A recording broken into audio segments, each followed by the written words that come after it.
Good day. Today's readings are from 1 Kings, chapter 18, verses 20 through 39, the great contest on Mount Carmel, where the prophet Elijah faces 450 prophets of Baal before all of Israel, and the Lord answers with fire from heaven, and from the Gospel of Matthew, chapter 5, verses 17 through 19, where Jesus declares he has come not to abolish the law or the prophets, but to fulfill them, and that not the smallest letter of the law will pass away until all things have taken place. Now let me tell you what these readings are really saying. How long will you straddle the issue? That is Elijah's cry on Mount Carmel. And hear this, God is asking it of you this morning. This contest truly happened on that mountain before those people witnessed by all of Israel. And through that real extraordinary event, the Father is teaching you something about the state of your own inner life. To straddle the issue is to have two gods. It is to affirm the I am, and then immediately take it back with doubt. It is to pray in the morning and fear by evening.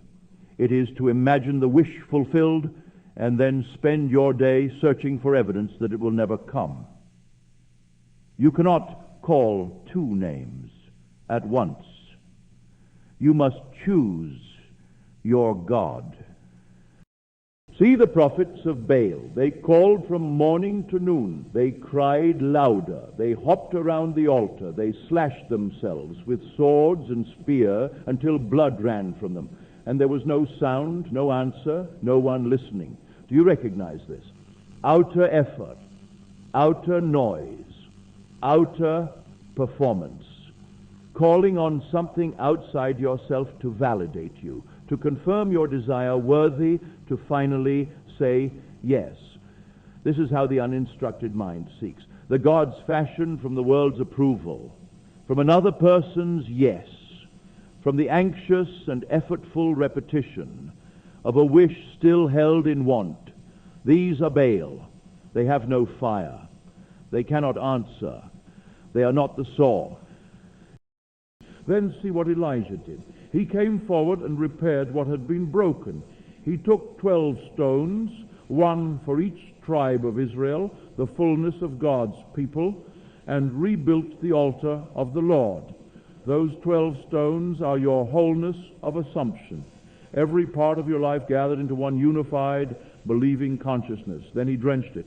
He poured water 3 times until the trench was filled to overflowing, until all outer reason declared the fire impossible.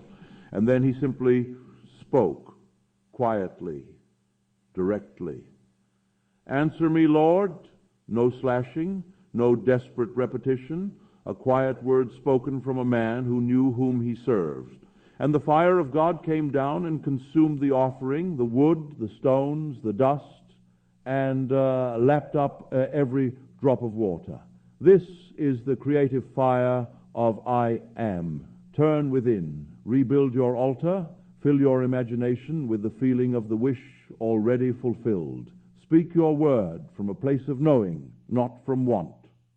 The outer fire always follows the inner word. Then Jesus speaks plainly. The law is not abolished. Not one letter passes away. Through him, the Father is showing you that the law of consciousness is as absolute as gravity. It does not rest because you are confused. It does not pause because you are discouraged. While you are in your I am, in your deep, settled inner awareness, that is what manifests always.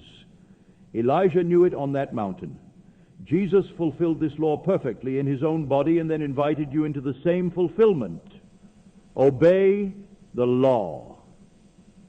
Teach it by the life you demonstrate. Whoever obeys and teaches these commandments will be called greatest in the kingdom of heaven. The kingdom is within you. That greatness is not earned by outer performance. It is assumed. So here is your practice today. find your still place in your upper room, even a quiet chair. Name the place where you have been straddling the issue, calling two names, serving two masters. Choose your God. Build your altar from the wholeness of your assumption. Drench it. Let your imagination be fully soaked in the scene of the wish already done, already yours, already real. Speak your inner word from that state, not asking, not slashing, knowing. The fire within you needs only one thing: your full, undivided I am, given without reservation, held without withdrawal. How long will you wait to come home to it? The mountain is ready. The altar is yours to rebuild. Until tomorrow, I love you.